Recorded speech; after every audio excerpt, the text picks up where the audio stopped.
मेरा नाम मुकुंद दवे है, बेरोजगार हूँ। आपने बोला है कि जो इस्लाम कबूल करता है उससे हजारों गुना माफ हो जाता है, मगर मेरे हिसाब से सबका मालिक एक है और एक मालिक होते हुए किसको ये नज़र से देखता है और किसको वो नज़र से देखता है। हिंदुओं को माफ नहीं करेगा और जो इस्लाम धर्म स्वीकार करता है उसको माफ कर देगा। ये कौन सा ऊपर वाले का कानून है जो मेरी समझ में नहीं आ रहा है। बहुत अच्छा सवाल, बहुत अच्छा सवाल। मालिक एक तो सारे इंसानों के लिए अदल भी एक होता है। बहुत अच्छा सवाल, बहुत अहम सवाल। भाई का सवाल है कि ये किधर का मुसलमानों को माफ़ करता है, हिंदू को नहीं माफ़ करता है। मैंने आपसे कहा कि जो इंसान नाम का मुसलमान है, उसका नाम मोहम्मद अब्दुल्ला जाकिर है, तो वो काफ़ी नहीं जन्नत में जाने के लिए। मुस्लिम का मतलब वो इंसान जो अमन हासिल करता है अपनी ख्वाहिश, अपनी मर्जी से खुदा के अहकामात पे अमल करने के बाद। यानी जो इंसान अपने मालिक के अहकामात पे अमल करता है वो सच्चा इंसान है। वो नाम का क्या है उसका मैं कोई लेना देना नहीं। यहाँ मैं कह रहा हूँ कि जो इंसान अल्लाह के अलावा किसी के साथ शिर्क कर रहा था, आज शिर्क करना छोड़ दिया, आज उसके गुनाह माफ होंगे। चाहे कोई भी हो, आप भी अगर कहते कि मैं शिर्क करना छोड़ दूंगा, अल्लाह के अलावा किसी और की इबादत नहीं करूंगा जो हिंदू मज़हब की किताब में लिखा है, और मैं मानूंगा आखिरी पैगंबर मोहम्मद सल्लल्लाहु अलैहि वसल्लम में, चाहे आप ईसाई है, चाहे आप हिंदू है, चाहे आप यहूदी है, आज आप अगर अपने मालिक का कहना मानेंगे तो आपका मालिक आपको माफ़ करेगा। लेकिन अगर आप कहेंगे मेरा मालिक एक, लेकिन मालिक का कहना नहीं मानेंगे तो मालिक कैसा माफ़ करेगा। मिसाल के तौर पे एक एग्जामिनेशन होता है, टीचर सारे तालिबे इल्म के लिए बराबर है। टीचर एक साल के लिए सारे तालिबे इल्म, सारे स्टूडेंट्स को सिखाता है, बराबर। लेकिन एग्जामिनेशन में जो टीचर पूरे साल भर सिखाता है, जो तालिबे इल्म वो टीचर के सिखाए मुताबिक एग्जामिनेशन पेपर में लिखता है वो पास हो जाएगा। जो तालिबे इल्म टीचर जो सिखाता है उसके खिलाफ काम करता है तो टीचर क्या उसको पास करेगा? चाहे वो हिंदू, मुस्लिम हो, ईसाई हो, जो टीचर सिखाता है उसके ऊपर वो तालिबे इल्म उसके मुताबिक इम्तिहान देता है, वो पास होगा। आपका मालिक, हमारा मालिक एक है। सारी किताबों में लिखा है, हिंदू मज़हब की किताब में, यहूद मज़हब की किताब में, ईसाई मज़हब की किताब में, इस्लाम मज़हब की किताब में, सिख मज़हब की किताब में कि मालिक एक है। मालिक के अलावा किसी की इबादत नहीं करना चाहिए, खुदा के अलावा किसी की इबादत नहीं करना चाहिए। कल मैंने फरमाया था कि उस खुदा की कोई प्रतिमा नहीं, कोई अक्स नहीं, कोई फोटोग्राफ नहीं, कोई पिक्चर नहीं, कोई बुत नहीं, कोई मूर्ति नहीं। फिर अगर आप मूर्ति देंगे तो आप मालिक का कहना नहीं मान रहे। तो अगर आप मालिक का कहना मानेंगे, आपका नाम कुछ भी हो, मोहन हो, कुछ भी हो, शंकर हो या अब्दुल्ला हो, अगर आप मालिक का कहना मानेंगे तो आप सचमुच उस मालिक के बंदे हैं। अगर आप मालिक का कहना मानेंगे तो आपके गुनाह माफ हो जाएंगे। तो ये अरबी में कह रहा हूं कि मुस्लिम तो लोग को ये लफ्ज़ से नफरत है। अगर नफरत है तो मैं मुस्लिम लफ्ज़ को निकालता हूं। मैं ये कहता हूं जो भी इंसान अपने मालिक का कहना मानता है उसे अरबी में कहते हैं मुस्लिम। लेकिन आपको मुस्लिम शब्द से नफरत है, मुस्लिम शब्द को निकाल दो। मैं ये कहूँगा जो खुदा के अहकामात पे अमल करता है, खुदा के कलमात पे अमल करता है, ये मानता है कि खुदा एक है, उसके अलावा किसी की पूजा नहीं करना चाहिए, वो इंसान के गुनाह वो मालिक माफ़ करेगा। आप अगर मानेंगे खुदा एक है, आप मानते खुदा एक है, आप मानते खुदा के अलावा किसी और को पूजना नहीं चाहिए, मानते? हाँ क्या नहीं मानते?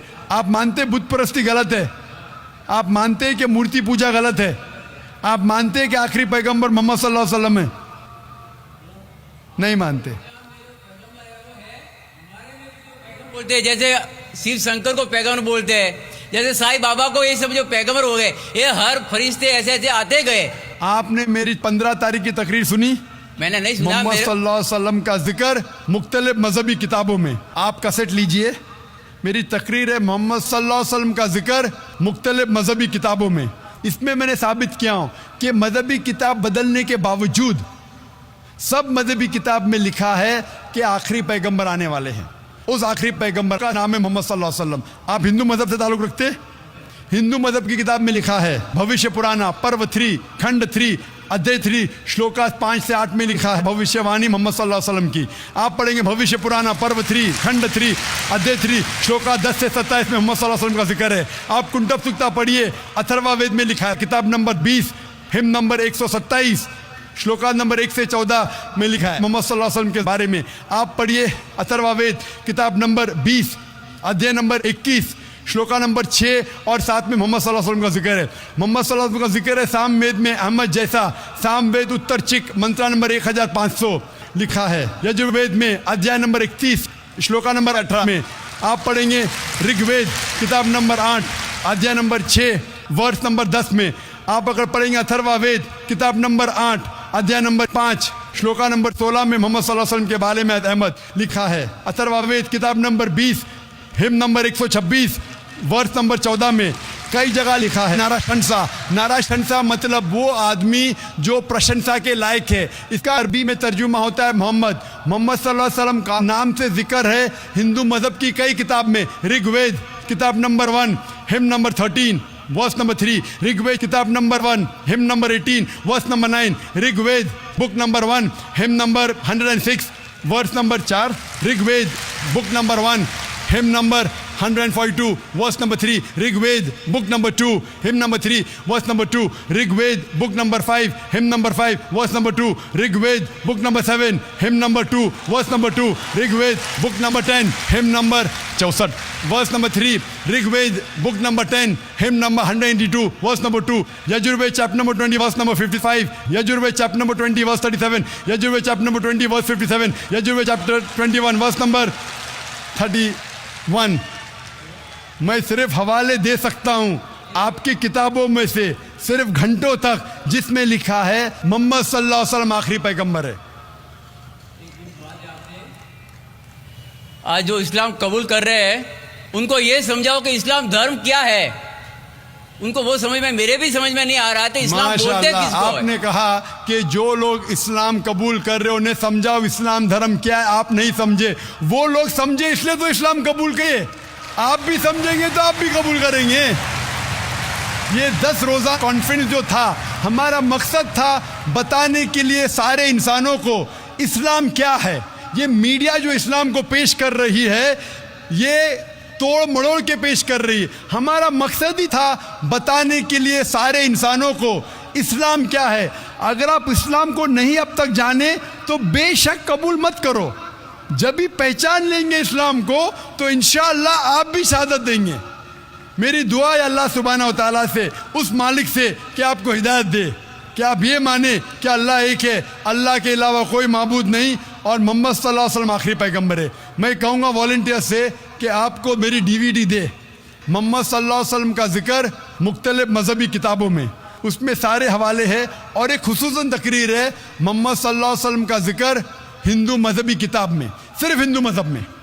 आप उसको देखो और इंशाअल्लाह आप इस बात को तस्लीम करेंगे आज नहीं तो कल कि अल्लाह एक है, उसके अलावा कोई माबूद नहीं और मोहम्मद सल्लल्लाहु अलैहि वसल्लम आखिरी पैगंबर है।